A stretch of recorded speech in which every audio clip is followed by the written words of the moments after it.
Hi everyone, this is Kelly from The Truth in Story, and today, even though it is not the 1st of November, I'm going to start a little bit of a hashtag into the wild woods. As I talked about on live chat, I had great intentions. It's hard moving from Embrace the Magical to into the wild woods. And especially because this can be a more difficult time of the year for me in terms of grief work.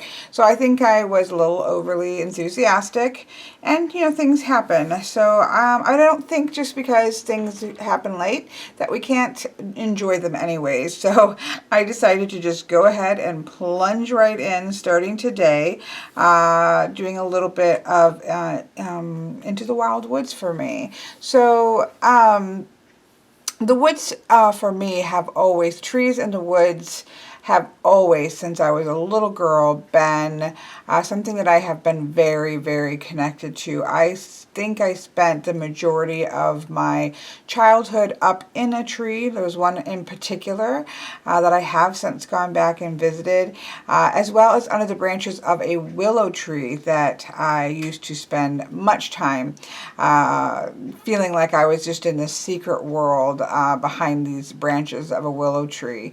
And so I spent so much time in trees and under trees, and had a very solid, for a child, very solid understanding of trees as living beings that whispered stories in their leaves, spoke to each other, spoke to me.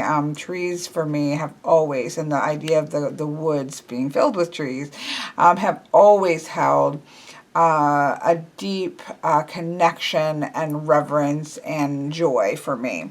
And so things like Into the Wild Woods speak to me of going into, the forest. And there, again, it also is, for me, very much connected with Fae energy. And again, that is something that I have never questioned in my life, but also never thought as all rainbows and unicorns and roses either, that there are depths and secret places, scary places, even in the woods. And there is a diligence and a respect and a caution that needs to happen when going either physically or metaphorically into the wild woods. But the other thing that for me really connects the energy of Into the Wild Woods are fairy tales and fables, and all of those stories that tend to have those cautionary tales, right? They're little stories that often have these nuggets of wisdom that they are passing down. Much of my practice is based, or my understanding of the world around me is based on those kinds of pieces of advice that you gain in fairy tale and fables and different lore. So I picked up a copy of, I've always had, I don't know what I did with it in multiple moves. I must have lost it. But I've always had Aesop's Fables, and I have written quite a few of my own fables, which I believe I have read. I will try to find the links to those, and if they're still up, and put them in the description box below. So I enjoy writing fables, and I grew up enjoying reading fables. So I thought for Into the Wild Woods, we would pick, kind of turn this a little bit into a message of the day, so to speak. So I'm going to just pick a story and see what message that might have for us today, and then pull a couple cards with some different decks. I think today I'm going to try out the John Bauer tarot, which I have been saving for Into the Wild Woods, and I'm really excited to use that. It's just amazing. So I will do a walkthrough of this, make sure I do that in this month as well, but I think I'm going to go ahead and give it a try today. So I think we're just going to do a little bit of flip open and see what we get. The Fox and the Cock. A fox passing early one summer's morning near a farmyard was caught in a trap which the farmer had planted there for that purpose. A cock saw at a distance what had happened, and hardly daring to trust himself too near so dangerous a foe, approached him cautiously and peeped at him, not without considerable fear. The fox saw him, and in his most bewitching manner addressed him as follows. See, dear cousin, he said, what an unfortunate accident has befallen me here, and believe me, it is all on your account.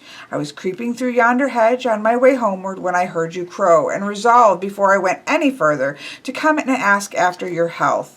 On the way I met with this disaster. Now, if you could run to the house and bring me a pointed stick, I think I could force it into this trap and free myself from its grip.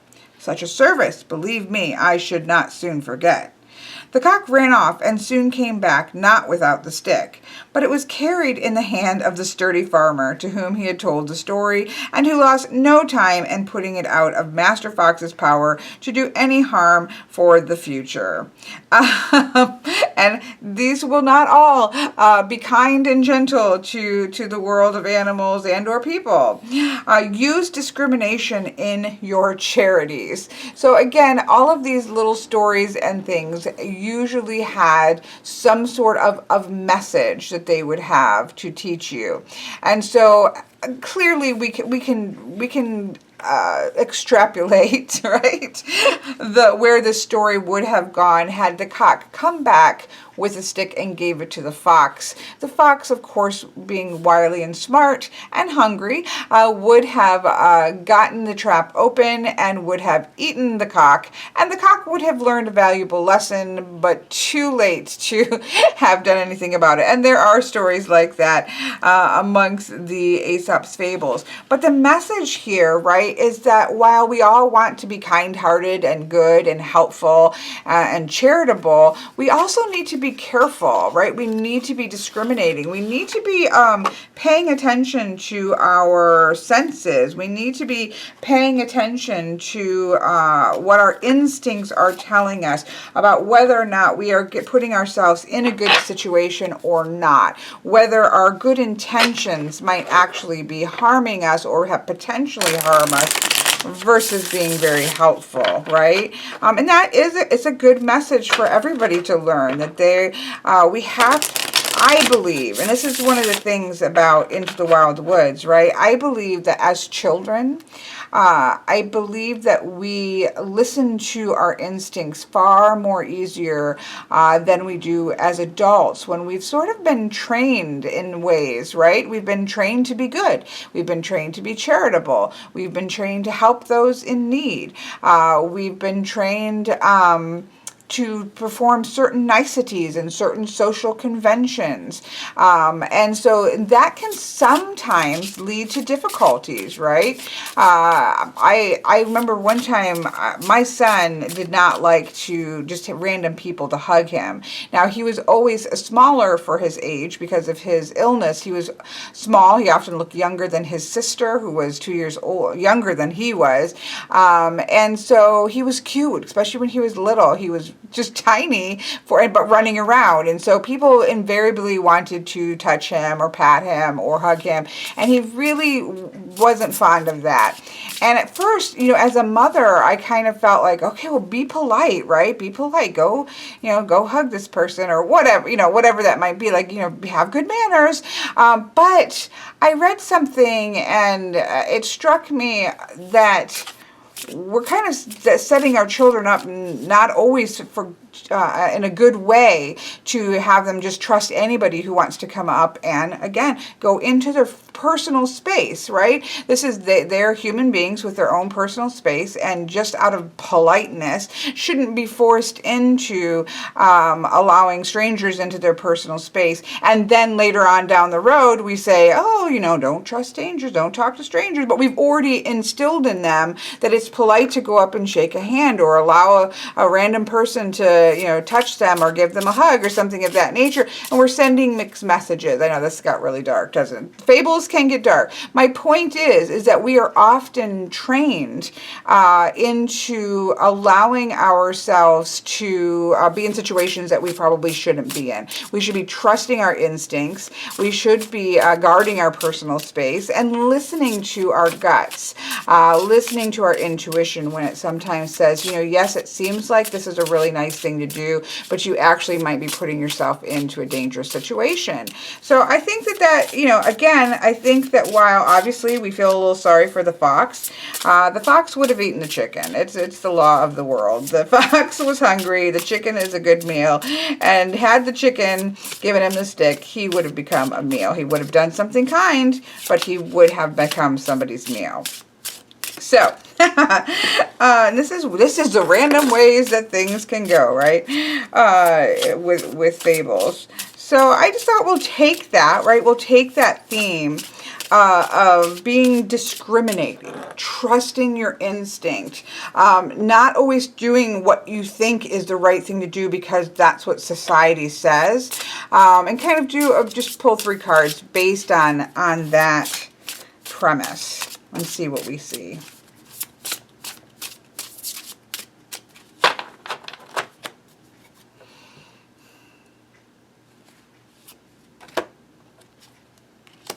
So first of all here, we have the beautiful Knight of Wands. Then we have here the 3 of Cups. This I think is really interesting, right? Because this one, in this situation, with this image, you have 2 sort of troll-like characters, and this girl here walking between, and you're thinking, I know this is the 3 of Cups, right? And this is about kind of coming together and working with the people around you in a joyous, supportive way. But she's also going into the woods, and there are a kind of cloaked character here, and we have certainly a very trollish character looking here. And you can't help but think after the reading, like, okay, should you be careful about those that you choose to associate yourself with, right? Should she perhaps use more discrimination in the people that she's choosing to have around her? Again, given in light of this reading, so I'm using sort of the story as going to create the context or the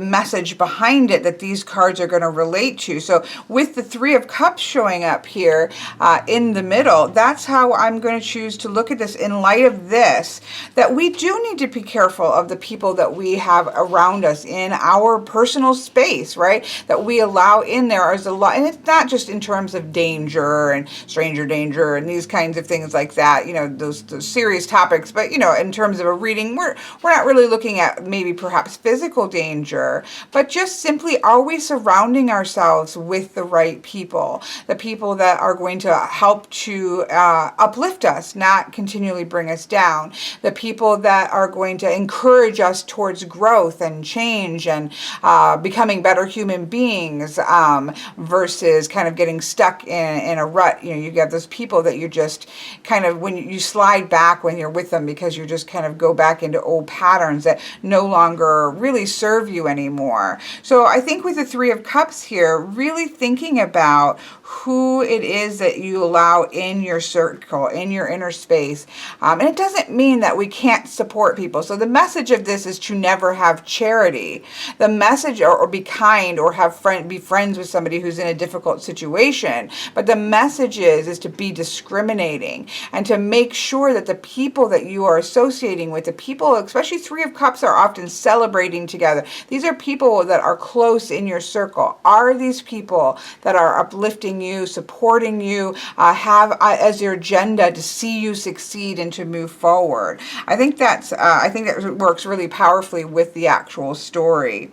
And then to kind of lift those, come to bolster those, we actually have, again, the 9 of Wands. So the 9 of Wands is about movement forward. The goal here is to move forward. The goal here is to go out and explore. You don't want to become so reclusive and say, okay, I don't trust anybody. I don't trust anything. I'm never going to enter the woods. I'm never going to, reach out and help a person who looks like they are in need, but you're not entirely sure. It's not that we want to lock ourselves away. We want to be out moving, exploring, pushing forward. But in our intimate circle, and even in that exploring exploration, allow our instincts to play a part. Trust, let your voice, your inner voice come out louder. Listen to your inner voice as you're going about doing that.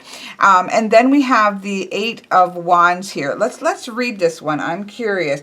I have looked at this deck because it enthralls me, to be honest. And luckily, the little white book, again, I will do a walkthrough of this, but luckily the little white book does actually give us a little bit of a hint at what we are looking at in the card, which I think is very helpful in this kind of deck. And I'm just curious.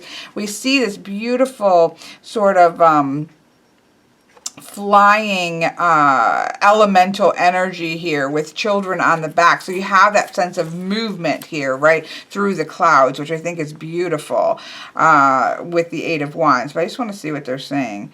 Three people stand on a large figure swimming through the clouds. The force of the emerging person sends winds bending the trees on the ground to their limits.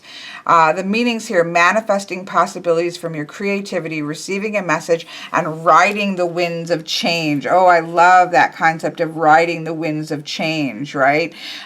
So there is, again, a sense of movement here. Nothing, even though we've seen this, read this story here, between the Knight and this Eight of Wands, be willing to ride the wind of change. Be willing to go out. If you have the people around you and you're not listening to your instincts, and you have people around you that you keep around you because they're comfortable, because you're used to them being around you, even though they are really pulling you down, really dragging your energy down, not supporting you, not wishing you learning and knowledge and forward energy.